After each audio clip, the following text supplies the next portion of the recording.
আবারও ধরাশায়ী পদ্ম শিবির। বিজেপির হাত থেকে সমবায় সমিতি ছিনিয়ে নিল তৃণমূল কংগ্রেস। ভগবানপুর ২ নম্বর ব্লকের জুখিয়া গ্রাম পঞ্চায়েতের ইক্ষুপত্রিকা সমবায় সমিতির ১২টি ডেলিগেট আসনে নির্বাচন ছিল বুধবার। মোট ৩২ জন প্রার্থী প্রতিদ্বন্দ্বিতা করেন। মোট ভোটার ৮৩৯ জন। ভোট পড়েছে ৭৪৬টি। সবকটি আসনে জয়লাভ করে তৃণমূল কংগ্রেস প্রার্থীরা। ফলে শুভেন্দুগড়েই মুখ থুবড়ে পড়ল বিজেপি। এই সমবায় সমিতির সম্পাদক পদে ছিলেন কাঁথি সাংগঠনিক জেলা তৃণমূলের প্রাক্তন সহসভাপতি তথা ব্লক তৃণমূলের প্রাক্তন সভাপতি শশাঙ্ক শেখর জানা। তবে তিনি কয়েক মাস আগে বিজেপিতে যোগদান করেছেন।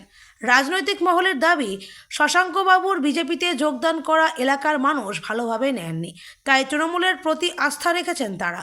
তবে বিজেপির অনেকভাবেই এই সমবায় সমিতিকে নিজেদের দখলে রাখতে মরিয়া চেষ্টা চালিয়েছিল, কিন্তু ভোটাররাই রুখে দিয়েছিলেন বলে দাবি তৃণমূলের। এদিন সকাল থেকে টান টান উত্তেজনার মধ্যে ভোট গ্রহণ শুরু হয়।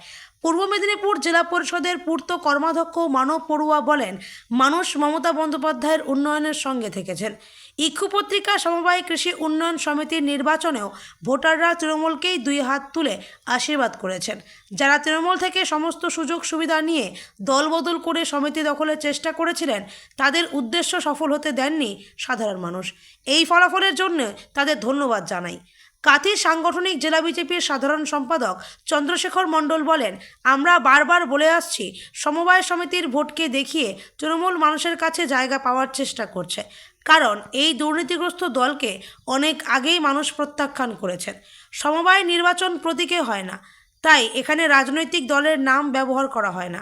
কিন্তু তৃণমূল দেখাতে চাইছে মানুষ তাদের সঙ্গে রয়েছে। আসলে তৃণমূলের পায়ের তলার মাটি অনেক আগেই আলগা হয়ে গিয়েছে।